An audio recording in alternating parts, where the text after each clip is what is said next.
TB masih menjadi masalah di Indonesia. Masalah TB di Indonesia nomor 2 di dunia. Salah satu cara pengendalian TB adalah penemuan kasus. Gimana ya caranya?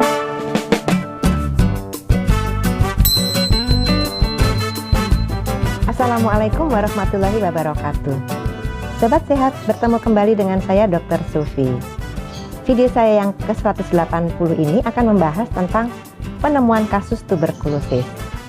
Sebelum melihat video 180 ini, yuk lihat dulu video 6, pelayanan UKM di Puskesmas, video 13, peran UKM pencegahan dan pengendalian penyakit di Puskesmas, video 130, pencegahan dan pengendalian penyakit di masa pandemi COVID-19, video 170, sampai dengan video 179 yang membahas secara bertahap tentang pengendalian dan pencegahan tuberkulosis. Kita akan membahas penemuan kasus tuberkulosis. Seperti apa sih? Penemuan pasien bertujuan untuk mendapatkan pasien tuberkulosis melalui serangkaian kegiatan, mulai dari penjaringan terhadap terduga pasien TB, pemeriksaan fisik dan pemeriksaan penunjang yang diperlukan, menentukan diagnosis, menentukan klasifikasi penyakit, serta tipe pasien TB. Setelah diagnosis ditetapkan, dilanjutkan pengobatan yang adekuat sampai sembuh, sehingga tidak menularkan penyakitnya kepada orang lain. Kegiatan ini membutuhkan adanya pasien yang memahami dan sadar akan keluhan dan gejala TB, akses terhadap fasilitas kesehatan, dan adanya tenaga kesehatan yang kompeten untuk melakukan pemeriksaan terhadap gejala dan keluhan tersebut. Pembahasan penemuan kasus meliputi 3 hal. Pertama, strategi penemuan, kedua, diagnosis, dan ketiga, definisi kasus dan klasifikasi pasien TB. Kita akan bahas yang pertama, strategi penemuan. Strategi penemuan pasien TB dapat dilakukan secara pasif, intensif, aktif, dan masif. Upaya penemuan pasien TB harus didukung dengan kegiatan promosi yang aktif, sehingga semua terduga TB dapat ditemukan secara dini. Pertama, penemuan pasien TB dilakukan secara pasif intensif di fasilitas pelayanan kesehatan dengan jejaring layanan TB melalui Public Private Mix atau PPM dan kolaborasi berupa kegiatan TB HIV, TB DM atau diabetes mellitus, TB gizi, pendekatan praktis kesehatan paru atau PAL, yaitu Practical Approach to Lung Health, manajemen terpadu balita sakit atau MTBS, manajemen terpadu dewasa sakit atau MTDS. Kemudian yang kedua, penemuan pasien TB secara aktif dan atau masif berbasis keluarga dan masyarakat dapat dibantu oleh kader dari Posyandu, Pos TB desa, tokoh masyarakat, dan tokoh agama. Kegiatan ini dapat berupa pertama, investigasi kontak pada paling sedikit 10-15 orang kontak erat dengan pasien TB. Kedua, penemuan di tempat khusus yaitu lapas, rutan, tempat kerja, asrama, pondok pesantren, sekolah, dan panti jompo. Penemuan di populasi berisiko yaitu tempat penampungan pengungsi dan daerah kumuh. Selanjutnya, strategi kedua adalah diagnosis. Diagnosis TB ditetapkan berdasarkan keluhan, hasil anamnesis, pemeriksaan klinis, pemeriksaan laboratorium, dan pemeriksaan penunjang lainnya. Pertama, keluhan dan hasil anamnesis meliputi keluhan yang disampaikan pasien serta wawancara rinci berdasarkan keluhan pasien. Pemeriksaan klinis berdasarkan gejala dan tanda TB yang meliputi gejala utama pasien TB paru adalah batuk berdahak selama 2 minggu atau lebih. Batuk dapat diikuti dengan gejala tambahan, yaitu dahak bercampur darah, batuk darah, sesak nafas, badan lemah,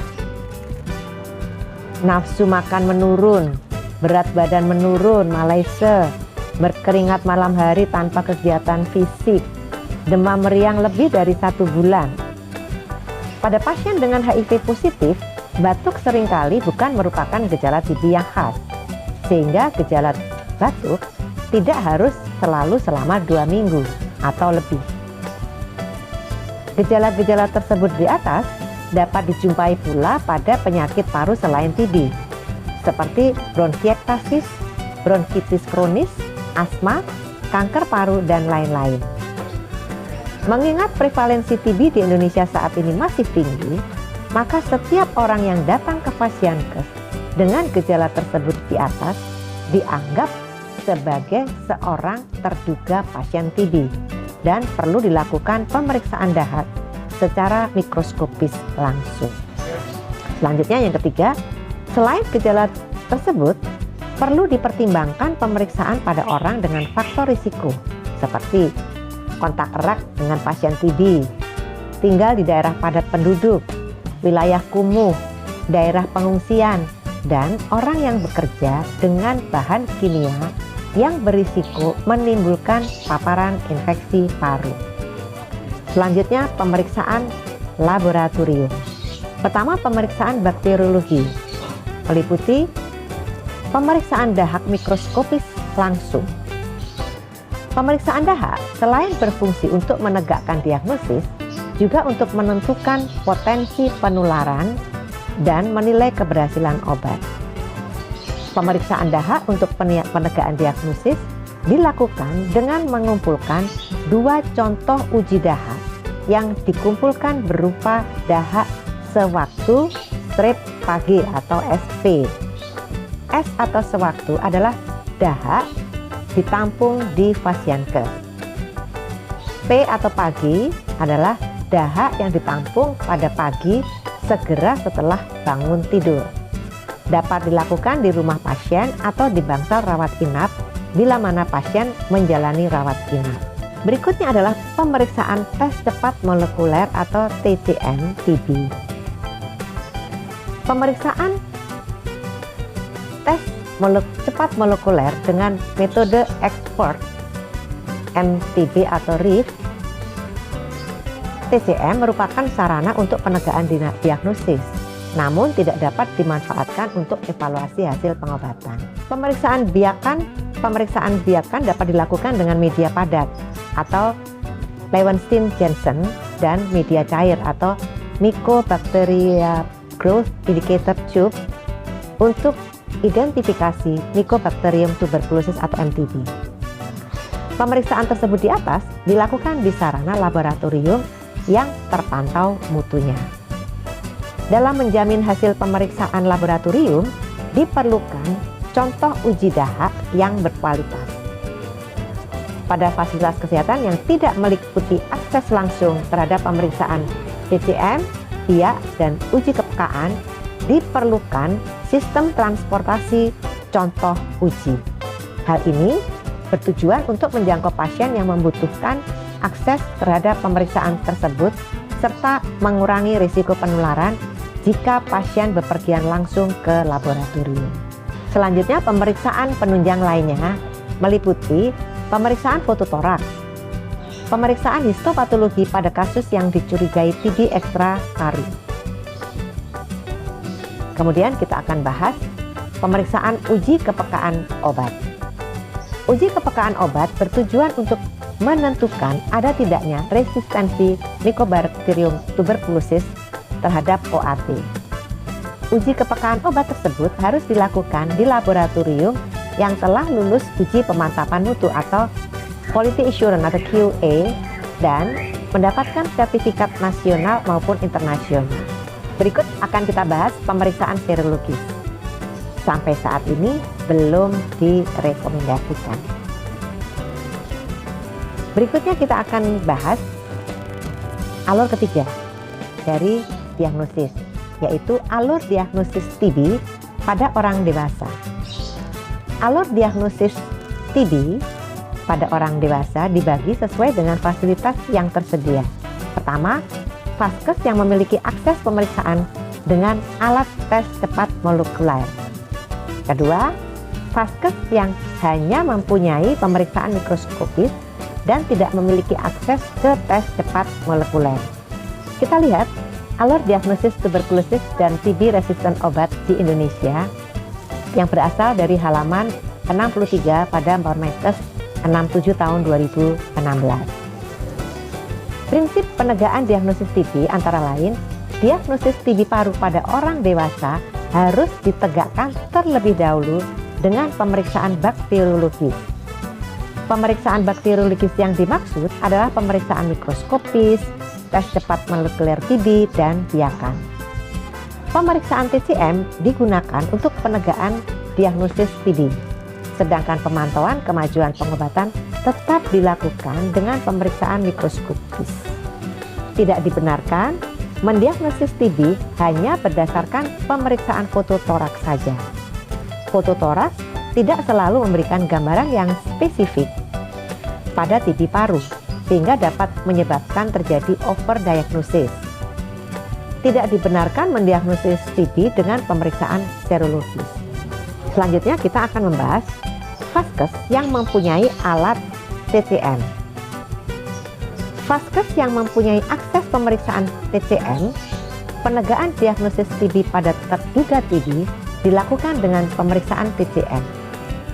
Pada kondisi di mana pemeriksaan TCM tidak memungkinkan, misalnya alat TCM melampaui kapasitas pemeriksaan, alat TCM mengalami kerusakan dan lain-lain, penegakan diagnosis TB dilakukan dengan pemeriksaan mikroskopis.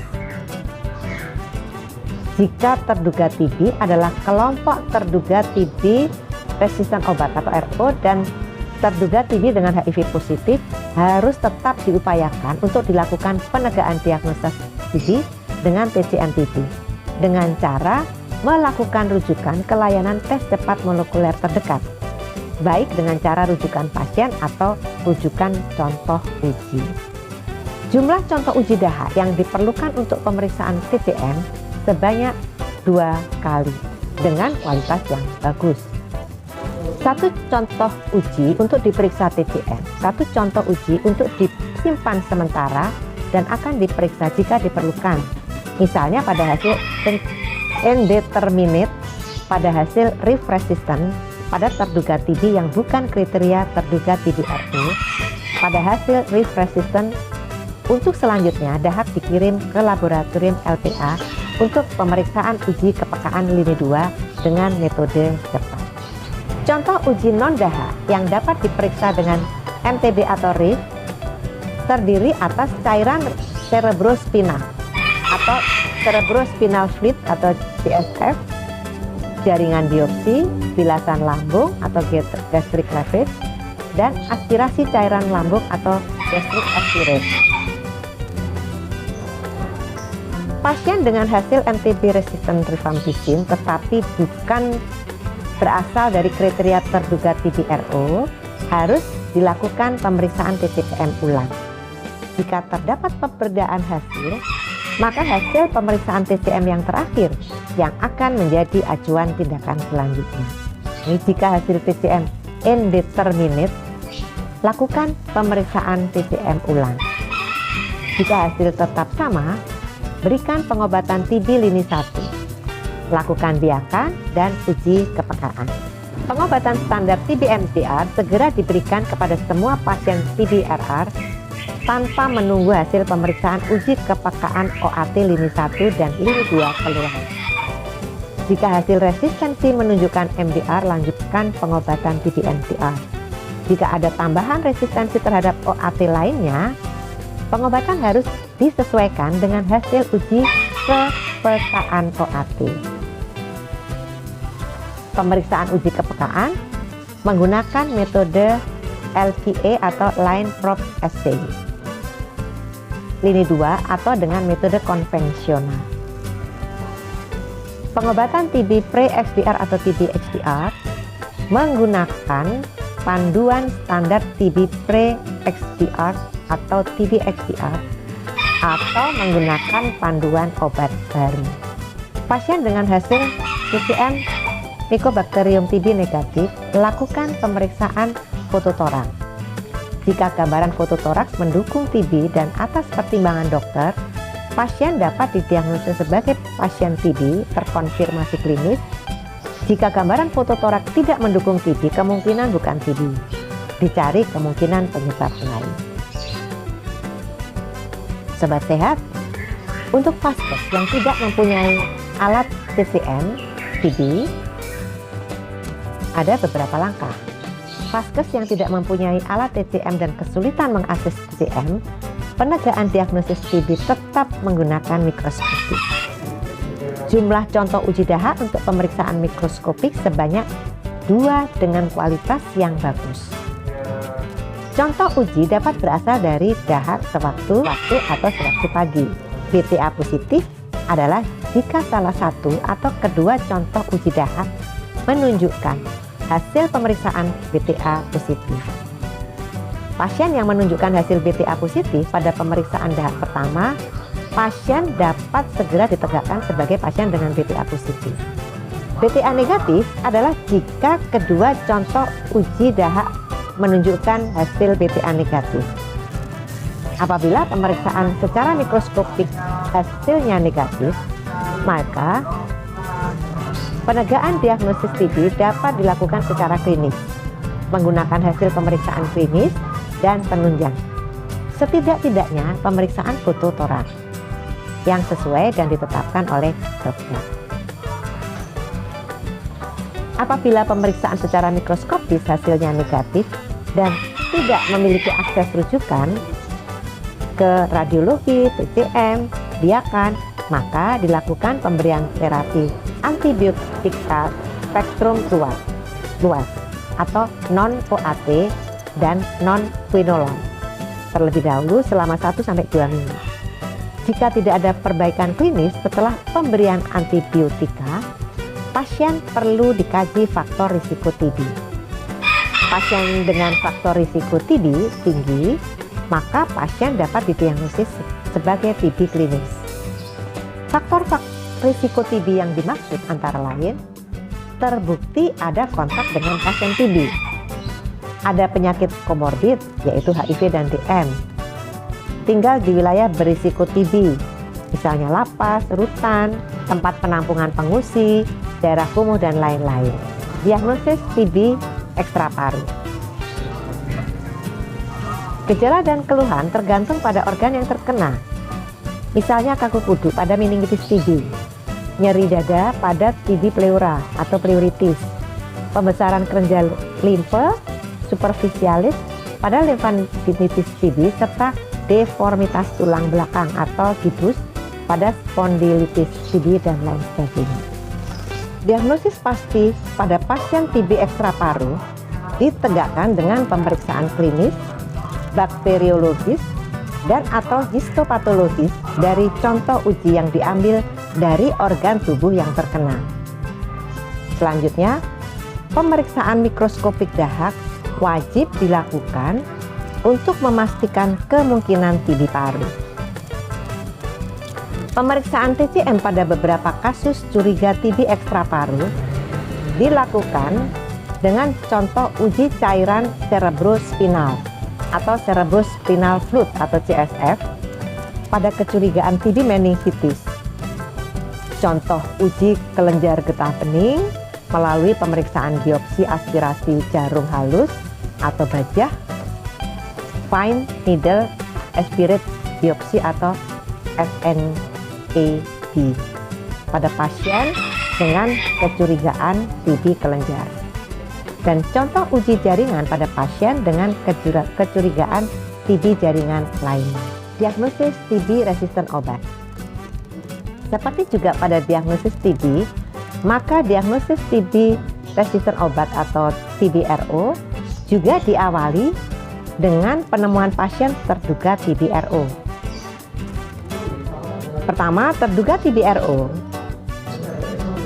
adalah pasien yang memiliki risiko tinggi resisten terhadap OAT, yaitu pasien yang mempunyai gejala TB yang memiliki riwayat satu atau lebih di bawah ini, antara lain pasien TB gagal pengobatan kategori 2, pasien TB pengobatan kategori 2 yang tidak konversi setelah 3 bulan pengobatan, pasien TB yang mempunyai riwayat pengobatan TB yang tidak standar serta menggunakan quinolone dan obat infeksi klinik kedua paling sedikit selama 1 bulan. Pasien TB gagal pengobatan kategori 1. Pasien TB pengobatan kategori 1 yang tidak konversi setelah 2 bulan pengobatan.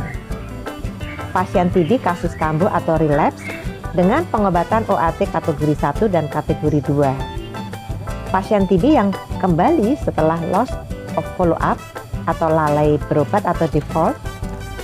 Kemudian terduga TB yang mempunyai riwayat kontak erat dengan pasien TB RO, termasuk dalam hal ini warga binaan yang ada di lapas, rutan, hunian padat seperti asrama, barak, dan buruh pabrik. Kemudian pasien koinfeksi TB HIV yang tidak respon secara bakteriologis maupun klinis terhadap pemberian OAT. Bila pada penegakan diagnosis awal tidak menggunakan TCM TB. Pasien dengan risiko rendah TB RO selain 9 kategori di atas, kasus TB RO dapat juga dijumpai pada kasus TB baru, sehingga pada kasus ini perlu juga dilakukan penegakan diagnosis dengan TCM TB jika fasilitas memungkinkan. Pada kelompok ini, jika hasil pemeriksaan tes cepat memberikan hasil TB-RR, maka pemeriksaan TCM TB perlu dilakukan sekali lagi untuk memastikan diagnosisnya. Diagnosis TB-RO ditegakkan berdasarkan pemeriksaan uji kepekaan Mycobacterium tuberculosis menggunakan metode standar yang tersedia. Metode yang tersedia di Indonesia adalah metode tes cepat molekuler TB dan metode konvensional. Saat ini metode tes cepat yang dapat digunakan adalah pemeriksaan molekuler dengan tes cepat molekuler TB atau TCM dan line probe assay atau LPA, sedangkan metode konvensional yang digunakan adalah Leuwenstein-Janssen atau LG dan MGIT. Selanjutnya, diagnosis TB pada anak. Diagnosis TB pada anak meliputi pertama tanda dan gejala klinis. Gejala klinis berupa gejala sistemik atau umum atau sesuai organ terkait. Gejala klinis TB pada anak tidak khas karena gejala serupa juga dapat disebabkan oleh berbagai penyakit selain TB. Gejala khas TB sebagai berikut: batuk lebih besar sama dengan 2 minggu, demam lebih besar sama dengan 2 minggu, berat badan turun atau tidak naik dalam 2 bulan sebelumnya, lesu atau malese lebih dari 2 minggu. Gejala-gejala tersebut menetap walaupun sudah diberikan terapi yang adekuat. Nah, selanjutnya Sobat Sehat bisa melihat bagian 2 alur diagnosis TB pada anak yang bisa juga dilihat di halaman 69. Keterangan dapat dilakukan bersamaan dengan pemeriksaan sputum. Kontak TB paru dewasa dan kontak TB paru anak terkonfirmasi bakteriologis. Evaluasi respon pengobatan. Jika tidak merespon baik dengan pengobatan adekuat, evaluasi ulang diagnosis TB dan adanya komorbiditas atau dirujuk.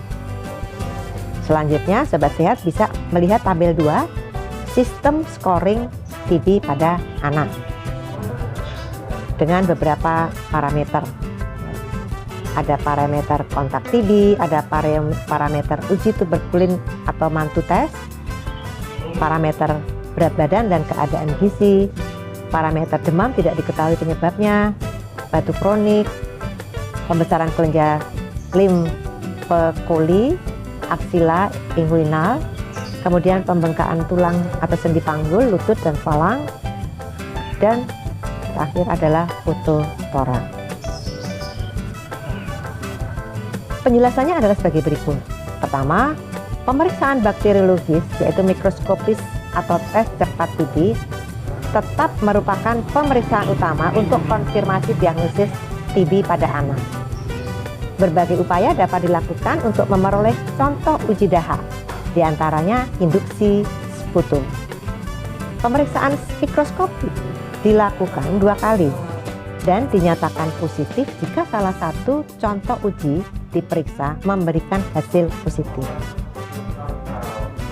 Observasi persistensi gejala selama 2 minggu dilakukan jika anak bergejala namun tidak ditemukan cukup bukti adanya penyakit TB. Jika gejala menetap, maka anak dirujuk untuk pemeriksaan lebih lanjut.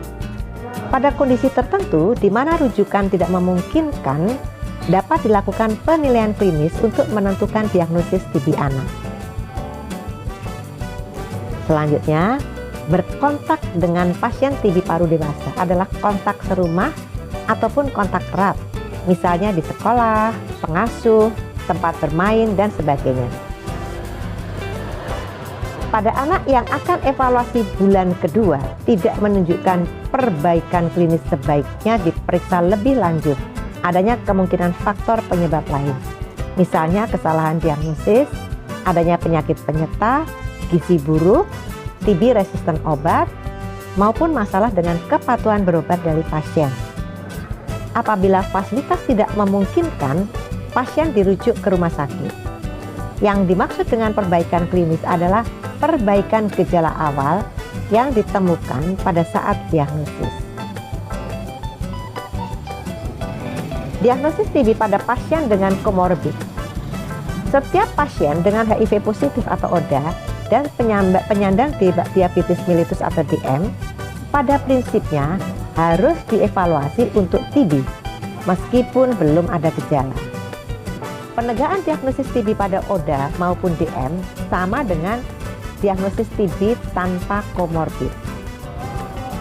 Kita bahas sekarang diagnosis TB pada ODA. Gejala klinis pada ODA seringkali tidak spesifik.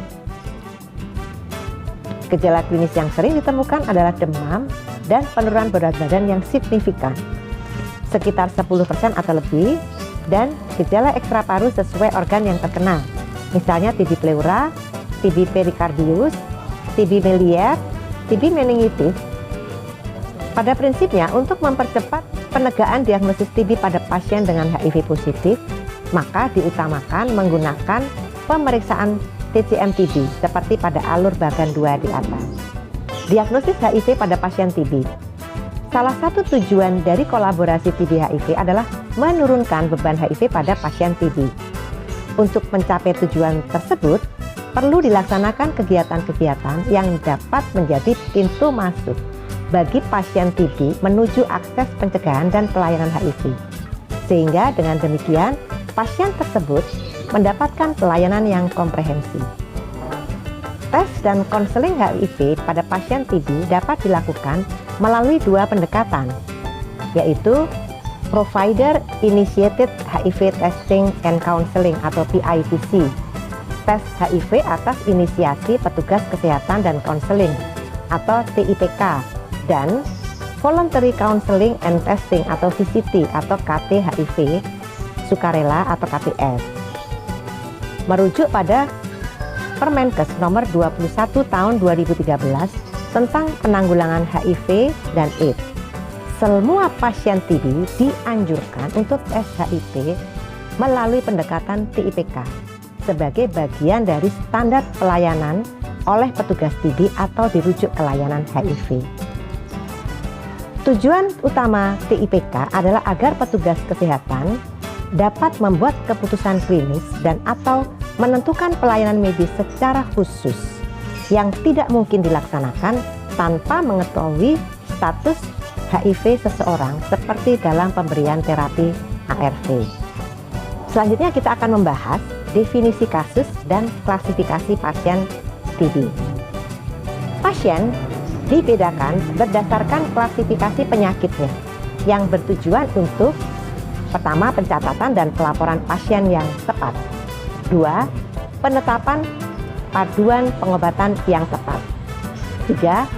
Standarisasi proses pengumpulan data untuk penanggulangan TB. 4. Evaluasi proporsi kasus sesuai lokasi penyakit, hasil pemeriksaan labor bakteriologis, dan riwayat pengobatan. 5. Analisis kohort hasil pengobatan. 6.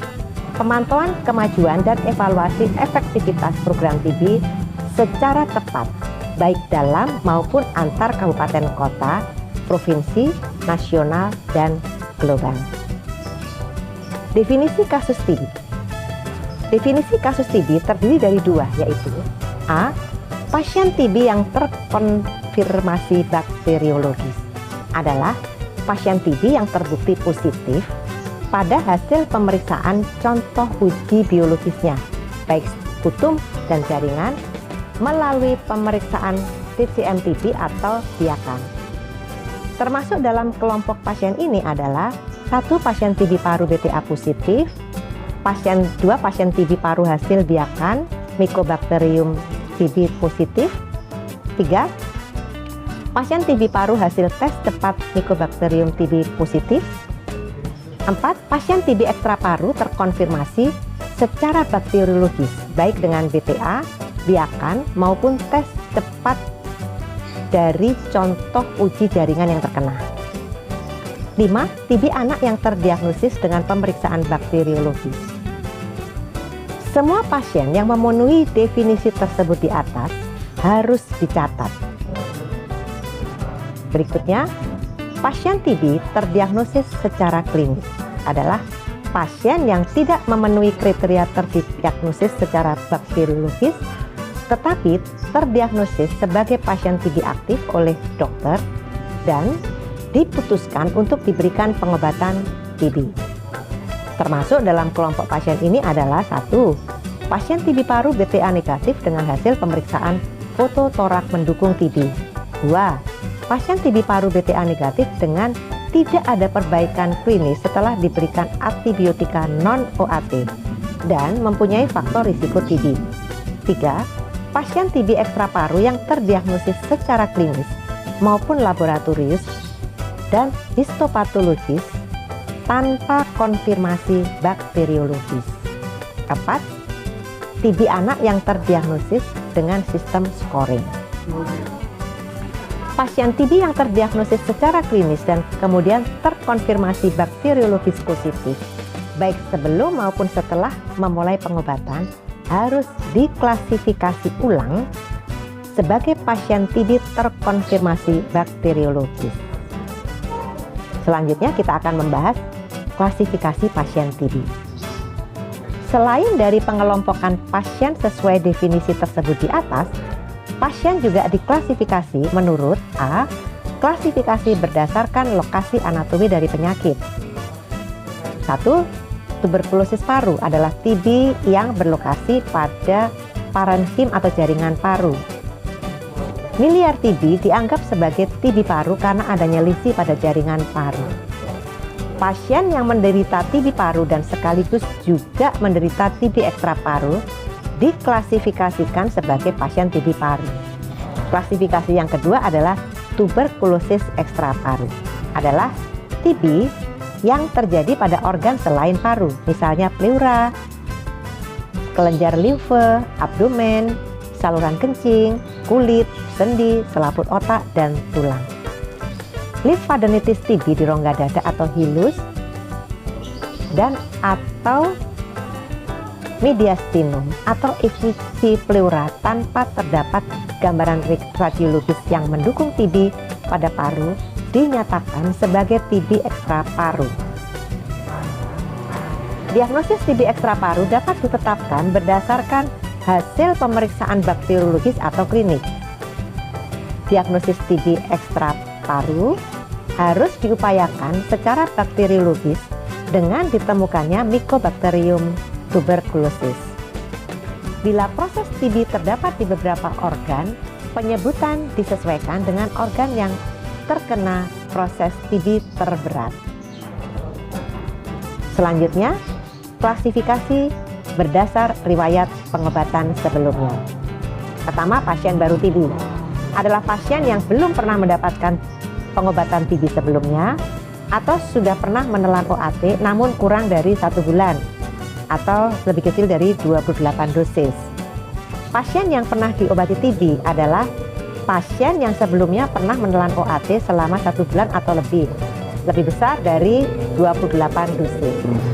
Pasien ini selanjutnya diklasifikasikan berdasarkan hasil pengobatan TB terakhir, yaitu A. Pasien kambuh adalah pasien TB yang pernah dinyatakan sembuh atau pengobatan lengkap dan saat ini didiagnosis TB berdasarkan hasil pemeriksaan bakteriologis atau klinis, baik karena benar-benar kambuh atau karena reinfeksi. Kedua, pasien yang diobati kembali setelah gagal adalah pasien TB yang pernah diobati dan dinyatakan gagal pada pengobatan terakhir. Berikutnya, pasien yang diobati kembali setelah putus berobat atau lost to follow up adalah pasien yang pernah diobati dan dinyatakan lost to follow up. Klasifikasi ini sebelumnya dikenal sebagai pengobatan pasien setelah putus berobat atau default. Berikutnya lain-lain adalah pasien TB yang pernah diobati namun hasil akhir pengobatan sebelumnya tidak diketahui. Pasien yang riwayat pengobatan sebelumnya tidak diketahui adalah pasien TB yang tidak masuk dalam kelompok 1 atau 2. Klasifikasi berdasarkan hasil pemeriksaan uji kepekaan obat. Pengelompokan pasien di sini berdasarkan hasil uji kepekaan contoh uji Mycobacterium tuberculosis terhadap OAT dan dapat berupa 1. Monoresistant atau TB-MR. Mycobacterium tuberculosis resisten terhadap salah satu jenis OAT lini pertama saja. 2. Polyresistant atau TB-PR. Mycobacterium tuberculosis resisten terhadap lebih dari satu jenis OAT lini pertama selain isoniazid atau H dan rifampicin atau R secara bersamaan. 3. Multidrug resistant atau TB-MDR.